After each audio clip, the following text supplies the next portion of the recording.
They told you being alone was a punishment. They lied. From the moment you were old enough to comprehend the world around you, you have been fed a continuous, highly orchestrated narrative about isolation. You have been told that the empty room is a place of exile, that silence is a symptom of failure, and that the ultimate measure of your worth as a human being is how many people surround you, validate you, and demand your attention. What if the very thing you have spent your entire life running from, the isolation, the empty rooms, the profound, heavy silence that follows you like a shadow, is not something to fear, but the exact environment where your true strength is forged? You have been conditioned to view solitude as a void. You see it as a terrifying emptiness that must be filled immediately. When the room goes quiet, your hand instinctively reaches for your phone. You seek out noise, distraction, endless scrolling, and the hollow validation of other people, because the quiet forces you to face the one person you have spent your life avoiding. But when you strip away the noise of the world, you are forced to confront the only thing that remains: yourself. You stop hiding behind the opinions of the crowd and begin listening to the unfiltered reality of your own mind. This is where all genuine growth begins. The ancient Stoics understood this fundamental truth millennia ago. They knew that solitude is not a prison. It is a crucible. It is a furnace that burns away the trivial distractions, the petty anxieties, and the fragile ego of modern life, revealing the indestructible iron underneath. Solitude is not an escape from reality. It is the absolute confrontation with reality. It is the space where you begin shaping the strongest, most unshakable version of yourself. Welcome to Stoic Mindshift. If you are ready to stop running from the quiet and start building a mind that cannot be broken by the world, watch on. It is time to step into the forge. You have heard it your entire life. Loneliness is a disease. It is a failure. It is something to avoid at all costs. But stop for a moment and ask yourself a dangerous question. Why has society conditioned us to believe that to be alone is to be lacking? Could it be that the very concept of isolation has been weaponized against you? We live in a sophisticated, trillion-dollar economy of distraction. Society thrives on keeping you perpetually connected, tethered to the endless pursuit of external validation. Think about the infrastructure of the modern world. Every application on your phone, every billboard you drive past, every piece of media you consume is engineered by some of the brightest minds on the planet for one singular purpose: to harvest your attention. If you are terrified of being alone, you become the perfect consumer. You will endlessly buy things you do not need to impress people you do. You will seek out relationships that drain your energy just to avoid the stigma of sitting alone at a restaurant. You will perform for audiences on social media that do not genuinely care about your well-being, all to avoid the terrifying prospect of sitting in a silent room with nothing but your own thoughts. We are offered an endless buffet of pacifiers. These pacifiers are perfectly designed to keep you looking outward. Because as long as you are looking outward, you are not looking inward. As long as you are dependent on the crowd to tell you who you are, what you should value, and what you should be outraged about today, you are easily controlled. You become a leaf blown around by the wind of public opinion. But what happens when you decide to unplug? What happens when you step away from the noise and realize that the emptiness is not a void at all, but a massive, expansive canvas? When you learn to sit in absolute silence, without any desperate need for approval, the illusion shatters. You begin to see the matrix of modern life for what it truly is. You stop living for the likes, the comments, the fleeting external praise. You realize that the fear of being alone was a psychological cage built by other people, and the tragic irony is that the door to that cage was always unlocked. You just never tried to open it. To master this philosophy, we must draw a hard, impenetrable line between isolation and solitude. They may look identical from the outside, but internally, they are completely different universes. Isolation is something that happens to you. It is a state of deficit. Isolation is the feeling of being cut off from the world, a painful experience born of rejection, fear, or a lack of social skills. When you are isolated, you are trapped in a room, desperately wishing the door would open. You feel abandoned by the world, and that abandonment breeds bitterness, resentment, and a deep gnawing sense of inadequacy. Solitude, on the other hand, is an active, conscious choice. It is something you do for yourself. Solitude is the state of being alone without. It is a deliberate withdrawal from the noise of the world to engage in a deeper conversation with yourself. When you practice solitude, you are not trapped in the room. You have locked the door from the inside to do the deep work that cannot be done in a crowd. Epictetus, the Stoic philosopher who spent his early life as a slave before taught that true freedom is the only worthy goal in life. But he also understood that physical freedom meant nothing if the mind was still in chains. You can be standing in the middle of a crowded room, surrounded by friends, and be completely enslaved by your need for their approval. Conversely, you can be sitting alone in the woods, completely separated from civilization, and experience the most profound freedom known to man. The transition from isolation to solitude is a shift in perspective.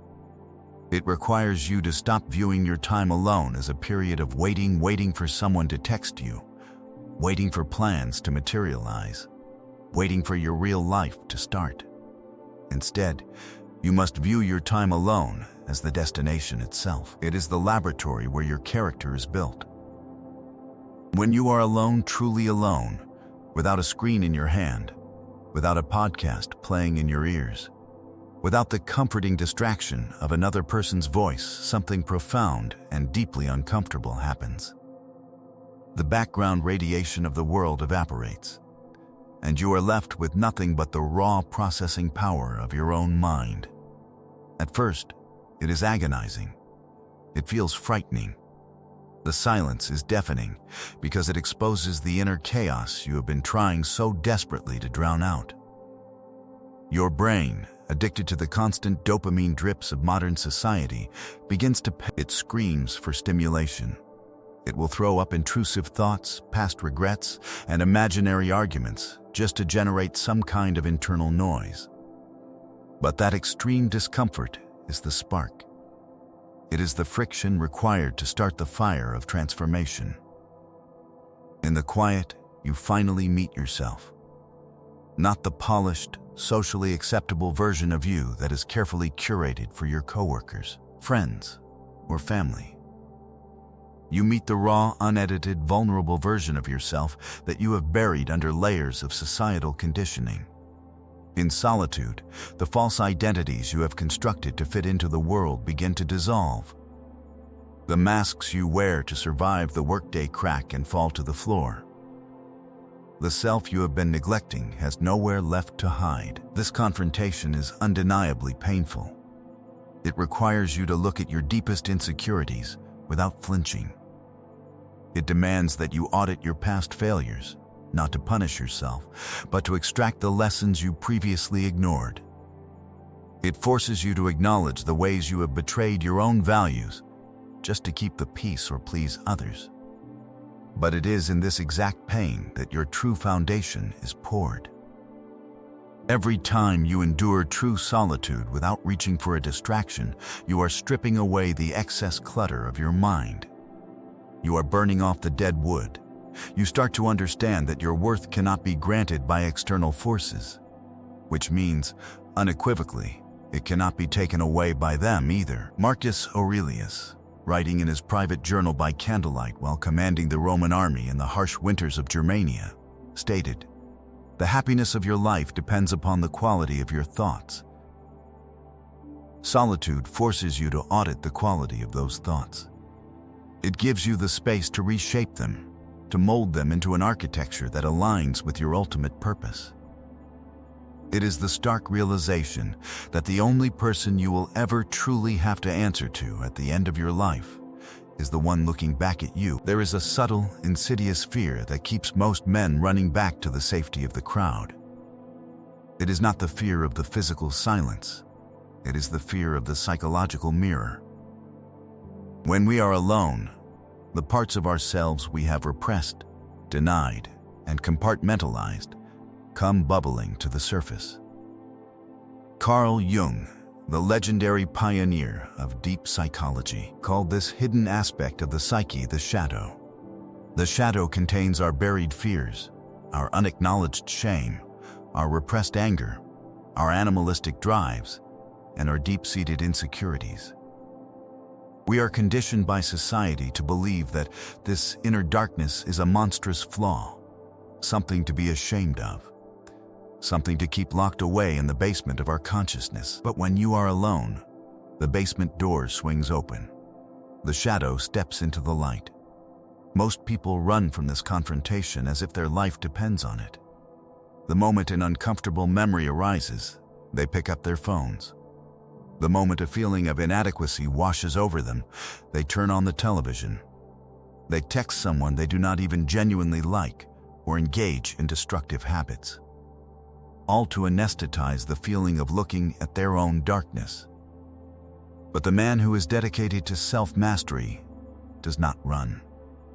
He sits in the chair, looks his shadow directly in the eye, and listens to what it has to teach him. The things you are running from hold the most valuable, transformative lessons of your life. Your deepest insecurities reveal the exact locations where you are still seeking validation from the wrong places. Your repressed, explosive anger reveals where your boundaries have been continuously crossed and where you failed to stand up for yourself. Your lingering shame points directly to the moral codes you have violated. When you take the time to sit with these uncomfortable truths in the absolute stillness of solitude, they lose their power over you. Carl Jung believed that the privilege of a lifetime is to become who you truly are.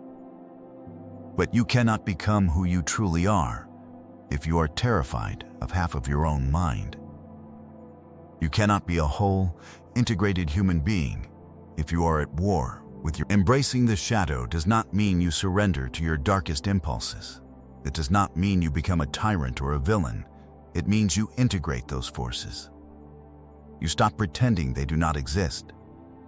You accept your flaws, your fears, your capacity for aggression, and your past mistakes as critical, load-bearing pillars in your character, rather than shameful secrets you must desperately hide. Once you face the shadow in the absolute stillness of solitude and realize that you can survive the confrontation, the external world loses its ability to intimidate you. Think about it logically. If you have faced the darkest, most terrifying corners of your own mind, and you have made peace with the demons living there, what is there left in the outside world to fear? A rude comment from a stranger? A rejection? A financial setback? They are nothing compared to the battles you have already won in the silence. The Stoics did not just passively endure solitude, they actively, fiercely pursued it. They viewed the human mind as an empire, and they knew that an empire without a fortress is easily conquered by any invading force. They called this psychological fortress the inner citadel.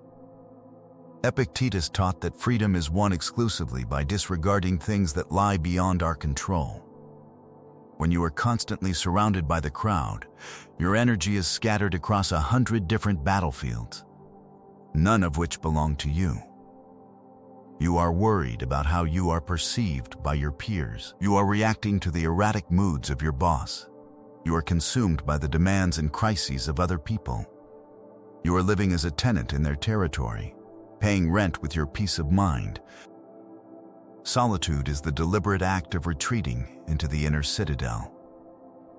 It is the space where you pull up the drawbridge, lock the heavy iron gates, and stand atop the walls of your own mind. Inside this fortress, you are completely free from the need to please. You are insulated from the expectations, the judgments, and the chaotic noise of the masses. Think of the greatest thinkers, innovators, philosophers, and leaders who have shaped the course of human history.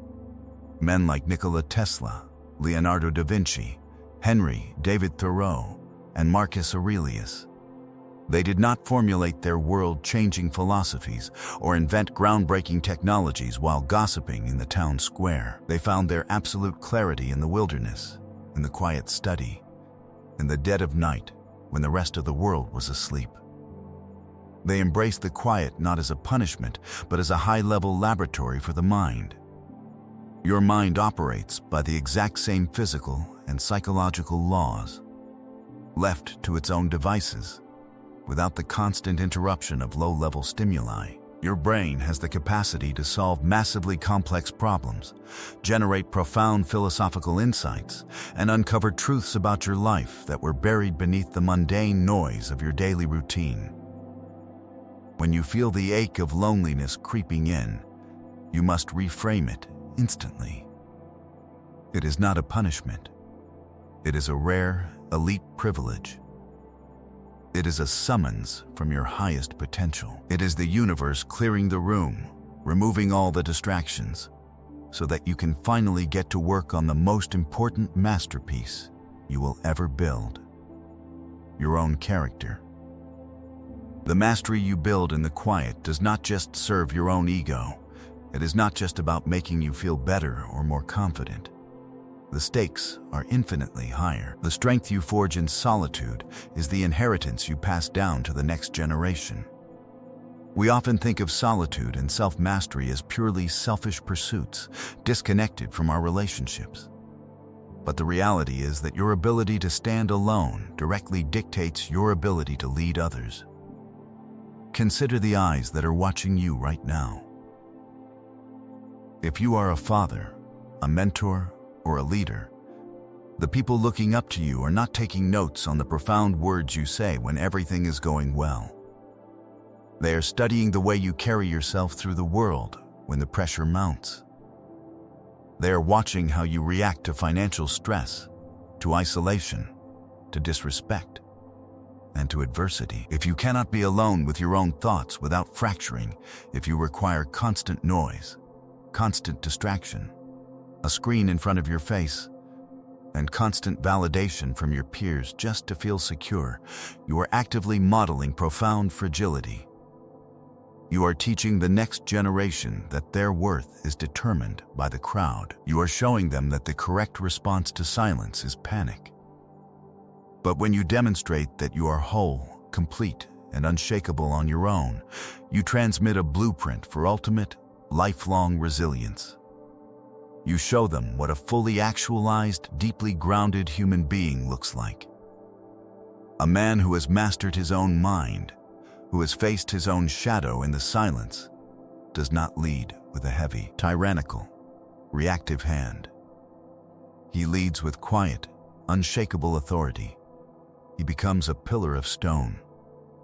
When the world is chaotic, when the inevitable storms of life hit your family or your community, they will not look to the panicked crowd for direction. They will look to the man who knows how to stand firm in the silence. By retreating into solitude to forge your inner citadel, you are doing the ultimate service for your family.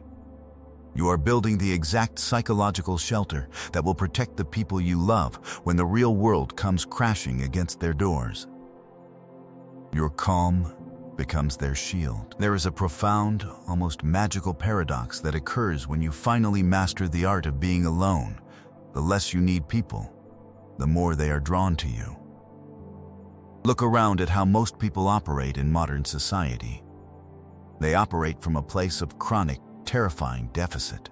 They enter relationships, friendships, and business partnerships, desperately looking for someone else to fill the gaping void inside their chest. They are searching for a savior to rescue them from their own minds, an audience to applaud their existence, or a mirror to reflect back a worth they do not feel internally. This desperation is palpable. It is a suffocating energy that drains the people around them. Neediness is the ultimate repellent of high-value individuals. But when you learn to stand alone comfortably, the entire energetic dynamic changes. You stop seeking approval. You stop performing a character.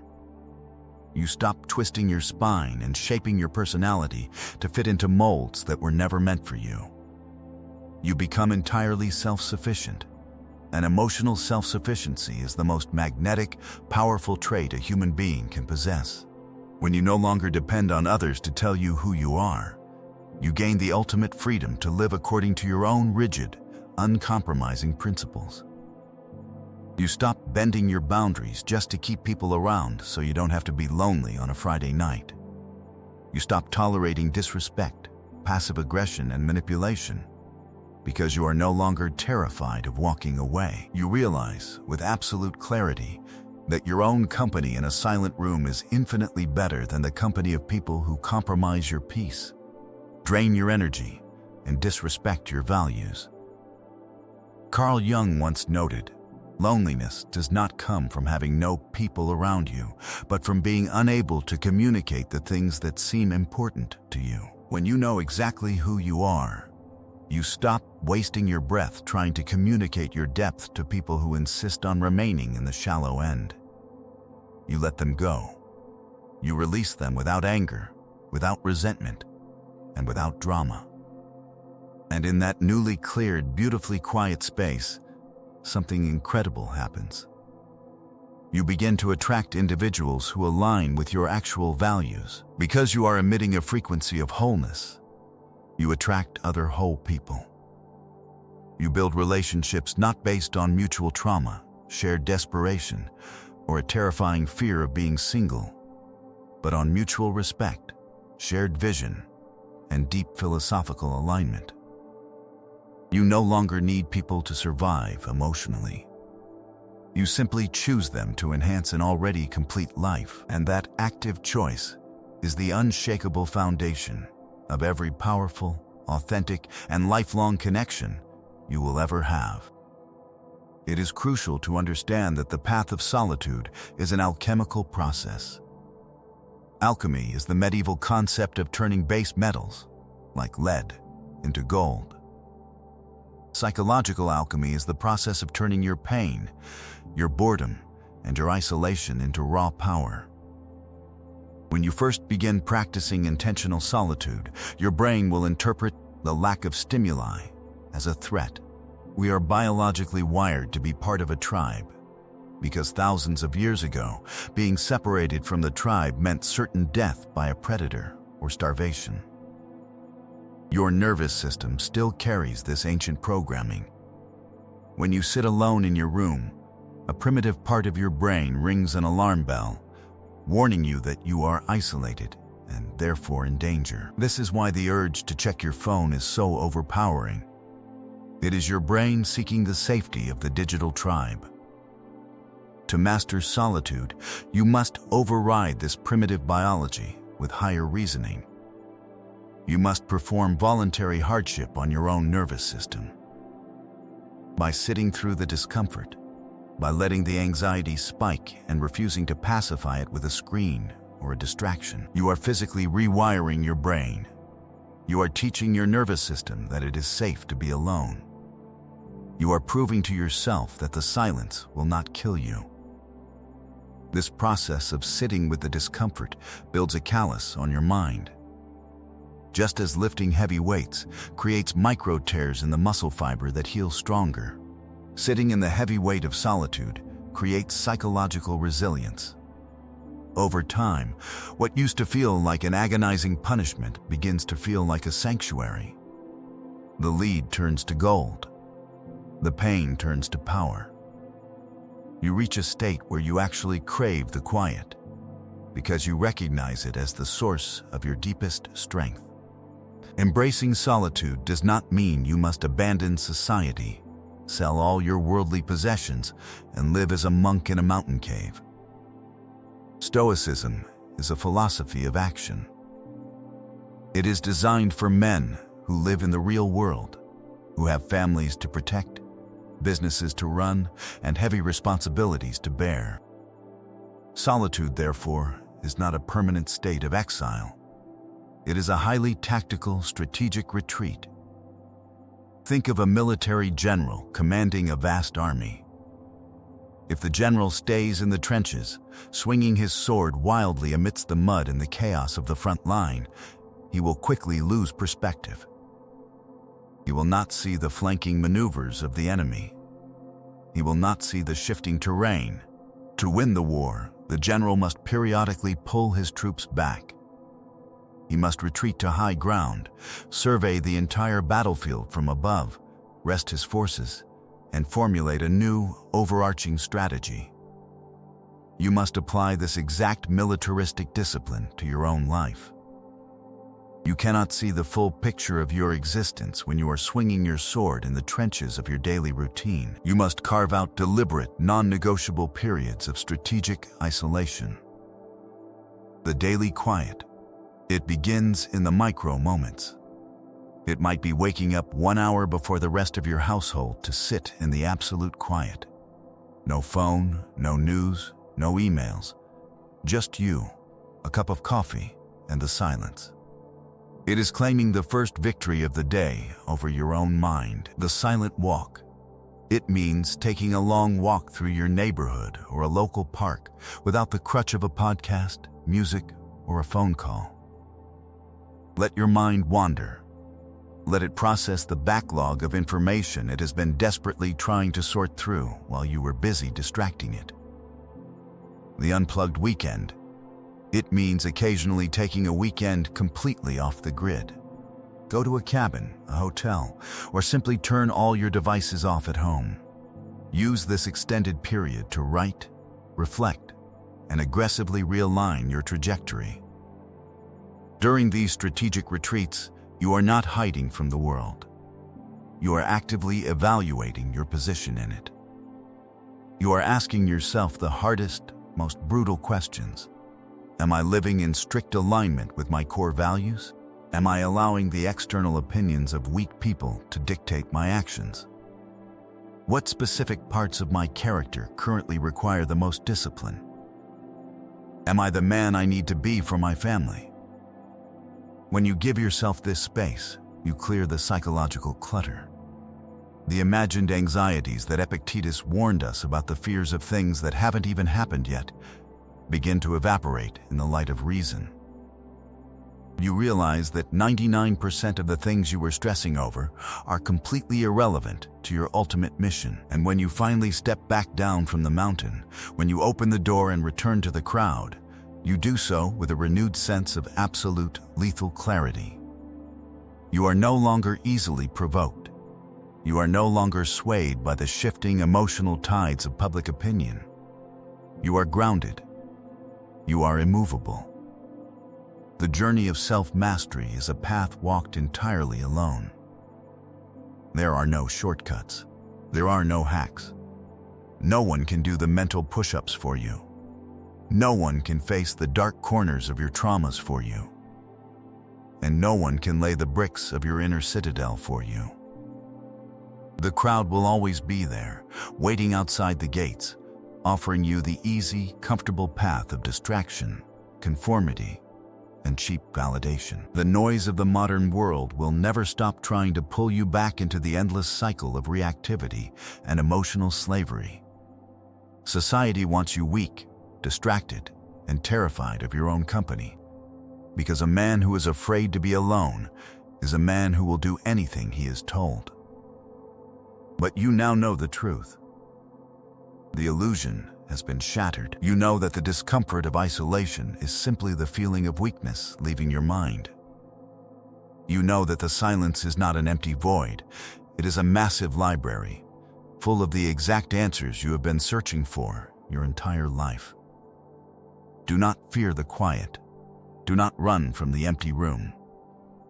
Step into it willingly, with your head held high and your eyes wide open. Use the isolation to aggressively strip away the false identities you have built to survive.